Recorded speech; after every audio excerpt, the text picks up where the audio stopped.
السلام علیکم ناظرین، آج ہم ہومیوپیتھک دوا ایپیکاک کے تعارف کے ساتھ آپ کی خدمت میں حاضر ہیں۔ ناظرین، یہ دوا ایک پودے کی جڑوں سے تیار کی جاتی ہے۔ اس پودے کی تصویر اس وقت آپ سکرین پر دیکھ رہے ہیں۔ اس پودے کی جڑوں کو خشک کر کے دوا کے طور پر استعمال کیا جاتا ہے۔ اس دوا کا ہومیوپیتھی میں بہت کثرت سے استعمال کیا جاتا ہے۔ اس دوا کے بارے میں جاننے سے پہلے اگر آپ نے ابھی تک ہمارا چینل سبسکرائب نہیں کیا تو لازمی کر لیں تاکہ آپ کو ہماری طرف سے مزید معلوماتی ویڈیوز کی نوٹیفیکیشن ملتی رہیں۔ ناظرین، ایپیکاک کی تفصیلی علامات بتانے سے پہلے اس کی کچھ اہم اور بنیادی علامتیں بتا دینا مناسب ہے۔ اس دوا کو زیادہ تر ان امراض میں استعمال کیا جاتا ہے: ہر قسم کی متلی اور قے میں، حمل کی متلی میں، نوبتی بخار جیسے ملیریا میں، دمے کی بیماری میں، کھانسی کی صورت میں، معدے کی خرابی میں، اسہال کی بیماری میں اور سرخ جریان خون میں۔ اب اس کی مزید وضاحت پیش خدمت ہے۔ ناظرین، ایپیکاک کی جڑوں کو ایلوپیتھک طریقہ علاج میں قے لانے کے لیے استعمال کیا جاتا ہے، جبکہ ہومیوپیتھی میں اس دوا کو قے اور متلی کو روکنے کے لیے کثرت سے استعمال کیا جاتا ہے۔ ناظرین، اس دوا کے استعمال کرنے کی نشاندہی کا بہت آسان طریقہ ہے۔ اس دوا کی ایک مخصوص علامت جو کسی بھی مرض میں موجود ہوگی تو وہاں اس دوا کو استعمال کرنے سے یقیناً فائدہ ہوتا ہے۔ لہٰذا اس دوا کی سب سے بڑی اور اہم علامت متلی، دل خراب ہونا ہے۔ اس دوا کی تمام تکالیف کے ساتھ متلی کا ہونا بہت ضروری ہے۔ متلی کی علامت کے ساتھ اس کا انتخاب کرنا انتہائی آسان ہو جاتا ہے۔ ایپیکاک کے ہر مرض میں متلی ضرور ہوتی ہے: کھانسی میں متلی، قے آنے کے بعد متلی، بخار میں متلی اور حمل کے دوران متلی وغیرہ۔ لہٰذا بیماری جو بھی ہو، اس کا نام جو بھی ہو، اگر متلی کا عنصر نمایاں ہو اور قے آنے کے بعد بھی متلی کو آرام نہ آئے تو ایسی صورت میں سب سے بڑی دوا ایپیکاک ہے۔ ایپیکاک دوا سے تعلق رکھنے والی بیماری کی علامات عموماً بہت جلد ظاہر ہوتی ہیں، جیسا کہ بیلا ڈونا کی علامات جلد ظاہر ہوتی ہیں۔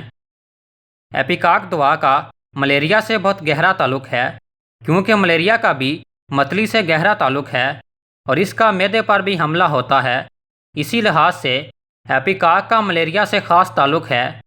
ایپیکاک کی ایک خاص پہچان یہ ہے کہ کمر میں سخت سردی محسوس ہوتی ہے۔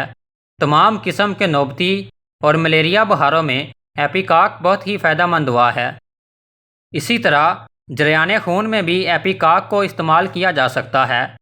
لہٰذا اگر جریان خون کے ساتھ متلی ہو تو اس کے استعمال میں دیر نہیں کرنی چاہیے۔ ایپیکاک اپنی خاص علامت کے ساتھ ہر قسم کے جریان خون میں استعمال ہو سکتی ہے اور بہت مفید ثابت ہوتی ہے۔ لہٰذا اگر خون کا اجرا متلی کے ساتھ ناک سے ہو، منہ سے ہو، رحم سے ہو، پھیپھڑوں سے ہو، غرض کسی بھی مخرج میں ہو تو اسے استعمال کیا جا سکتا ہے۔ ایپیکاک معدے کے امراض میں بھی بہت اچھی دوا ہے۔ لہٰذا اگر معدے میں ہوا کا تناؤ محسوس ہو تو ایپیکاک استعمال کی جا سکتی ہے۔ ایسی پیچش جس میں پیٹ میں شدید بل پڑیں اور بار بار اچانک حاجت محسوس ہو تو اس میں بھی ایپیکاک بہت مفید دوا ہے۔ بچوں کی پیچش میں بعض اوقات خون کی آمیزش ہوتی ہے، متلی اور قے کا بھی رجحان ملتا ہے، ناف کے چاروں طرف درد محسوس ہوتا ہے، دردیں ایسی ہوتی ہیں کہ جیسے کوئی اندر سے چاقو سے کاٹ رہا ہو، دردیں بائیں سے دائیں طرف پھیلتی ہیں، جسم اکڑ جاتا ہے۔ ان سب علامتوں میں ایپیکاک مفید دوا ہے۔ اسہال کے مرض میں ایپیکاک بہت مشہور ہے، خاص کر موسم گرما میں بچوں کے اسہال کے نسخے میں اسے کامیابی سے شامل کیا جاتا ہے۔ اسی طرح ایسے ہیضے میں بھی اسے استعمال کیا جا سکتا ہے جس میں متلی اور قے آتی ہو۔ بچھڑے کا گوشت یا بیکری کی بنی ہوئی اشیاء مثلاً کیک، مٹھائی وغیرہ کے استعمال سے ہونے والی بد ہضمی میں یہ بہت ہی مفید دوا ہے۔ دمے کی بیماری میں بھی ایپیکاک بہت مفید دوا ہے۔ عموماً اس کے مریض پرخون اور بھرے ہوئے چہرے والے ہوتے ہیں۔ دمے کی بیماری میں اینٹیم ٹاٹ بھی بہت مفید دوا ہے۔ لیکن اگر دمے کی شکایت ہو اور ساتھ متلی ہو تو ایپیکاک کو فوراً استعمال کرنا چاہیے۔ لیکن دمے کے ساتھ متلی نہ ہو یا متلی کم ہو اور قے آنے پر زور ہو اور سینہ بلغم سے بھرا ہوا ہو تو پھر اینٹیمٹاٹ کو استعمال کرنا چاہیے۔ تاہم یہ دونوں ادویات آپس میں ایک دوسرے کی مددگار ہیں۔ اگر دونوں میں فرق کرنا مشکل ہو تو دونوں کو ملا کر بھی استعمال کیا جا سکتا ہے۔ خواتین کے لیے ایپیکاک بہت فائدہ مند دوا ہے۔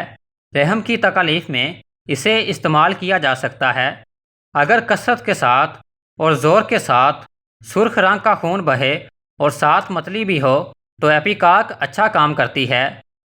ایپیکاک کے دائرہ کار میں آنے والے جریان خون کا رنگ سرخ ہوتا ہے۔ ایام حمل کی متلی اور قے میں بھی اسے استعمال کیا جا سکتا ہے۔ وضع حمل کے بعد اگر پلیسینٹا کا کچھ مادہ رحم کے اندر باقی رہ جائے اور ایپیکاک کی علامات ظاہر ہوں تو اس کے استعمال سے فائدہ ہوگا، لیکن اگر پرسوتی بخار ہو جائے تو پھر پائروجینم اور سلفر کو 200 کی طاقت میں ملا کر استعمال کرنا چاہیے۔ ایپیکاک کو نزلے میں بھی استعمال کیا جا سکتا ہے، خاص کر اگر رات کے وقت ناک بند ہو جائے اور بہت چھینکیں آتی ہوں۔ نزلہ گلے میں اور چھاتی میں اترتا ہو اور سانس گھٹتا ہو اور دمے جیسی علامات ظاہر ہونے لگیں تو ایپیکاک کے استعمال سے بہت فائدہ ہوگا۔ نزلے کے بعد ہونے والی کھانسی میں اسے استعمال کیا جا سکتا ہے، خاص طور پر بچوں کو جب نزلے کے بعد دم گھٹنے والی یا بلغم والی کھانسی ہو اور بلغم سینے میں کھڑکھڑاتی معلوم ہوتی ہو تو اسے استعمال کیا جا سکتا ہے۔ یہی علامت اینٹیمٹاٹ میں بھی پائی جاتی ہے، لیکن ایپیکاک کی امتیازی علامات میں متلی اور بیماری کا جلد لاحق ہونا پایا جاتا ہے، جو کہ اینٹیمٹاٹ دوا میں نہیں پایا جاتا۔ ایپیکاک کو کالی کھانسی میں بھی استعمال کیا جا سکتا ہے، کیونکہ اس میں تشنج کی علامت پائی جاتی ہے۔ کالی کھانسی ایسی ہو کہ بچہ کھانس کھانس کر ہلکان ہو جائے، اس کا دم گھٹنے لگے، رنگ نیلا پیلا ہو جائے، بلغم کی قے کر دیتا ہو یا اگر خون کا بھی اخراج ہو تو تب بھی ایپیکاک مفید ہے۔ ایپیکاک ٹیٹنس کے تشنج میں بھی استعمال کی جا سکتی ہے۔ ایپیکاک کو خشک کھانسی میں بھی استعمال کیا جا سکتا ہے۔ ایپیکاک سے تعلق رکھنے والی تکالیف گرم اور مرطوب موسم میں بڑھ جاتی ہیں۔ اس دوا کو عموماً 30 اور 200 کی طاقت میں استعمال کیا جاتا ہے۔ دن میں 3 مرتبہ پانی میں ڈال کر استعمال کریں۔ جیسے جیسے آرام محسوس ہو، دوائی کھانے کے دوران وقفے کو بڑھاتے چلے جائیں۔